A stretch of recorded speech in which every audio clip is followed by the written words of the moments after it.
अस्सलाम वालेकुम वरहमतुल्लाहि वबरकातुहू।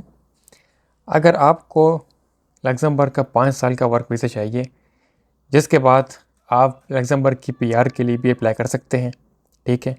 अक्सर लोग पूछते हैं, भई मुझे कमेंट आया था कि क्या हम लग्ज़मबर्ग का पीआर 5 साल के बाद हासिल कर सकते हैं? बिल्कुल जी, आप लग्ज़मबर्ग का पीआर 5 साल के बाद हासिल कर सकते हैं। डिपेंड करता है आपके कुछ लॉज़ पर, लग्ज़मबर्ग के कवानीन पर, उनके जो कवानीन है, ठीक है, लेजिस्लेशन जो भी है, और आपके वर्क वीज़ा पर भी डिपेंड करता है, आपके एम्प्लॉयर पर भी डिपेंड करता है। सब कुछ, आपका टाइम वहाँ पर कैसे गुजरा है, आपको टीआरसी वहाँ पर मिली है, लीगल रेजिडेंसी, सारी काफ़ी चीज़ें इसमें आ जाती है, ठीक है।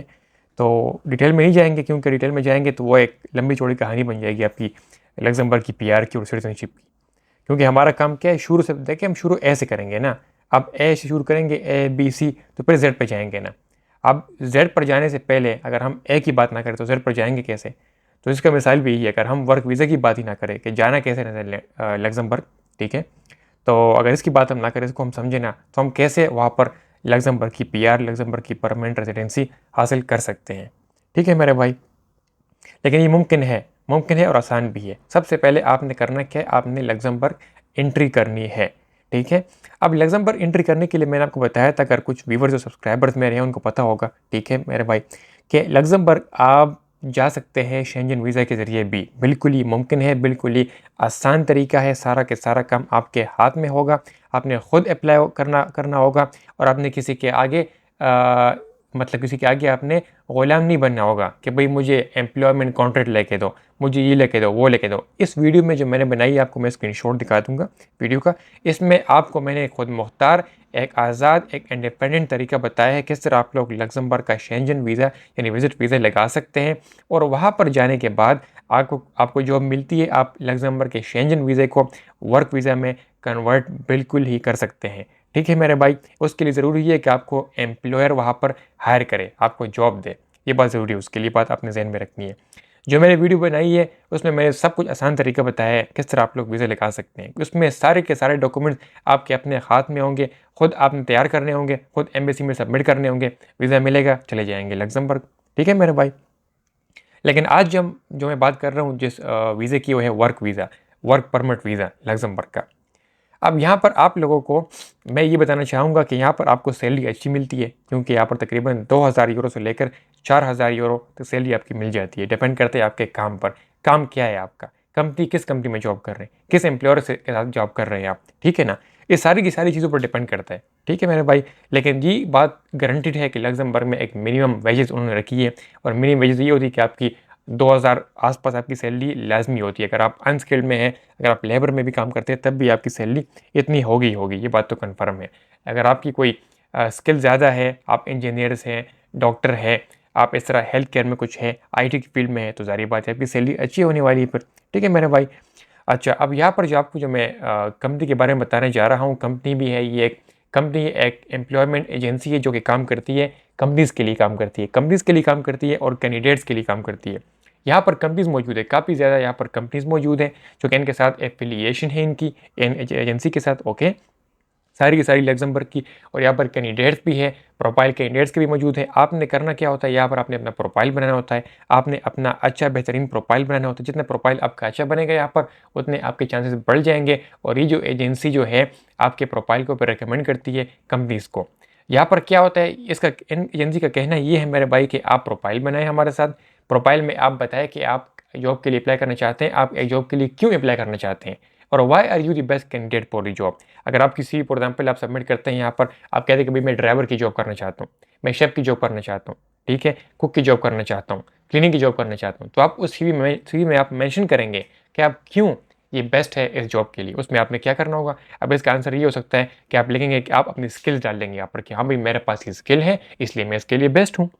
तो सिंपल कॉमन सेंस की बात है, ठीक है ना। तो ये आपने करना है, फिर सीवी आप पर आपने सबमिट करनी है। ये क्या करते हैं ये एजेंसी वाले, ये आपकी सीवी को फिर प्रोसेस करते हैं मेरे भाई। सीवी के आपको प्रोसेस करते हैं, आपकी सीवी को कंपनी जो एम्प्लॉयर इनके पास लग्जमबर्ग के एफिलिएशन इनसे है, इनके साथ मौजूद है, ठीक है मेरे भाई। सर्टिफाइड जो कि एम्प्लॉयर्स है, कंपनियाँ हैं, उनको ही आपकी सीवी रिकमेंड करते हैं, उनको ही आपकी सीवी आगे पहुंचाते हैं, फॉरवर्ड करते हैं। जब वो समझते हैं कि हाँ भाई ये बंदा हमें चाहिए, इसकी हमें हमसे बात करवाए, हमें हमें इन्हें हायर करना है, ठीक है, तो फिर वो क्या करती है, कंपनी एजेंसी जो है ये आपसे फिर रब्ता करती है, हाँ भाई आपकी जॉब ऑफर की चांसेस इस तरह है, एम्प्लॉयर आपके बारे में पूछ रहे हैं, आपका फिर आपस में कनेक्शन बन जाता है, ठीक है मेरा भाई। और फिर एम्प्लॉयर आपका एम्प्लॉयमेंट कॉन्ट्रैक्ट, आपकी डॉक्यूमेंटेशन, आपकी वीज़ा, आपकी अकोमोडेशन, आपका खाना, सब कुछ का काम निज़ाम वो कर देता है, डिपेंड करते हैं उस पर। बाज़ एजेंसी कंपनी इस तरह होती है, एम्प्लॉयर इस तरह होते हैं कि वो आपके सारा के सारा खर्चा, सारा के सारा आपका खाना पीना, आपके ट्रांसपोर्टेशन, यहाँ तक कि आपकी ट्रांसपोर्टेशन, आपकी मेडिकल इंश्योरेंस, इतना भी वो कर देते हैं, आपकी टिकट भी कर देते लगा देते हैं, इतना कुछ होता है। लेकिन ये मेरे मेरे भाई आपने समझना है कि ये हर एक कंपनी, हर एक एम्प्लॉयर नहीं करता, कोई ना कोई करता है। अगर आपकी कंपनी मल्टीनेशनल में आपने जो अप्लाई किया, मल्टीनेशनल कंपनी है, हाई क्वालिफाइड कंपनी है, बड़ी आमदन वाली कंपनी है, मालदार, जिसको आसान अल्फाज में कहूँगा मैं कि अमीर कंपनी है, ठीक है ना, उसकी रेवेन्यू अच्छी है कंपनी की, ठीक है, तो सारी बात है वो अपने क्लाइंट्स को क्या करेगी, वो अपने क्लाइंट्स को, मतलब अपने एम्प्लॉयज़ को ज़्यादा से ज़्यादा सहूलियात देगी, ठीक है। लेकिन अगर वो नॉर्मल कंपनी है तो फिर आपको सिर्फ वर्क परमिट वीज़ा इशू होगा और वहाँ पर आप काम करेंगे, अपनी तनख्वाह में आप सारे खर्चे उठाएंगे, ठीक है मेरे भाई। तो यहाँ पर ये एक कंपनीज है और कैंडिडेट्स भी है, प्रोफाइल यहाँ पर आपने बनाना है, यहाँ पर अब यहाँ पर काफ़ी सारे जॉब अवेलेबल है। आप जब जाएंगे यहाँ पर देखेंगे तो आपको मिलेगा job heavy good vehicle mechanic है, अगर आप, ठीक है, इस तरह अगर आप बस और मिनी बस के मैकेनिक हैं वो भी जॉब अवेलेबल है, अगर आप इलेक्ट्रो मैकेनिक है, अगर आप प्लेन असेंबलर हैं, ठीक है, अगर आप मेटल कंस्ट्रक्शन है, अगर आपको डिज़ाइनिंग का काम आता है, अगर आपको इंडस्ट्रियल बिल्डिंग डिज़ाइन और सॉलिड वर्क का काम आता है, ठीक है मेरे भाई, अगर आपको वेल्डर का काम जानते हैं, अभी आम सी स्किल है, हर बंदा जानते हैं, इंडिया, नेपाल, बांग्लादेश में मेरे ख्याल में सभी जानते हैं। अगर आपको ये काम आता है, वेल्डर का काम, यहाँ पर आप ये अप्लाई कर सकते हैं। इसके अलावा अगर आप फोर्क लिफ्ट ड्राइवर की जॉब आपको आती है कि वेयर हाउस में बंदा काम करते हैं, अगर आपको विंडो क्लीनिंग का ज़बरदस्त काम, आसान काम, ऐसे आसान काम हो सकता नहीं है मेरे भाई, अगर आपको विंडो क्लीनिंग का काम आता है आप यहाँ पर अप्लाई कर सकते हैं। तो ये सारी की सारी जॉब्स यहाँ पर अवेलेबल हैं, ठीक है। साथ में अगर मैं और बताऊँ, वेयर हाउस वर्कर की जॉब अवेलेबल है, लेकिन इसको एक्सपीरियंस चाहिए। वेयर हाउस वर्कर की जॉब अवेलेबल है लेकिन इसमें एक्सपीरियंस चाहिए मेरा भाई। जॉब अवेलेबल है नेक्स्ट इलेक्ट्रीशियन की, ठीक है, सारी की सारी, कारपेंटर की, ड्राइवर की, सारी आप यहाँ पर आपको मिल सकती है, आप यहाँ पर अप्लाई कर सकते हैं। आपने करना क्या, डिस्क्रिप्शन में जाकर लिंक पर चले जाना है, वहाँ पर जॉब के लिए अप्लाई करना है, सीवी सबमिट करनी है।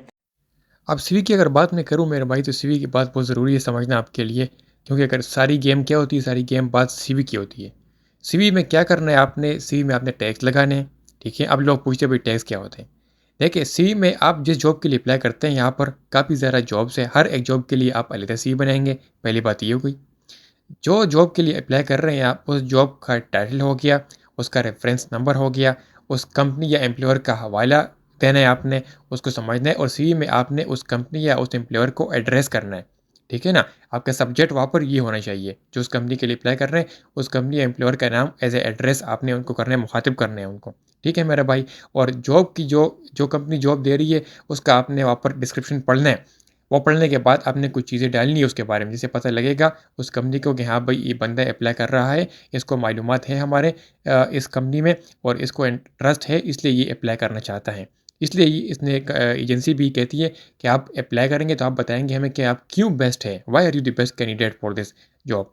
सो यही रीज़न है, यही वजह होती है कि ये आपने बतानी होती है वहाँ पर, जो कि उसको इंटरेस्ट पैदा करती है और उसको अट्रैक्ट अट्रैक्ट करती है आपकी सीवी में, आपके इंटरेस्ट में। तो फिर आपको रिस्पॉन्स भी मिल जाते हैं, आपको चांस बढ़ जाते हैं रिस्पॉन्स मिलने के।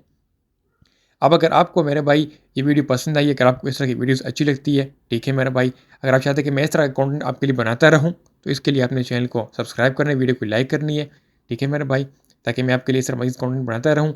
लिंक डिस्क्रिप्शन में मिल जाएगा, आपको चले जाए डिस्क्रिप्शन में, वहाँ पर क्लिक करें लिंक पर और चले जाएँ और अप्लाई कर लें, आपको इस तरह रिस्पॉन्स मिल जाता है।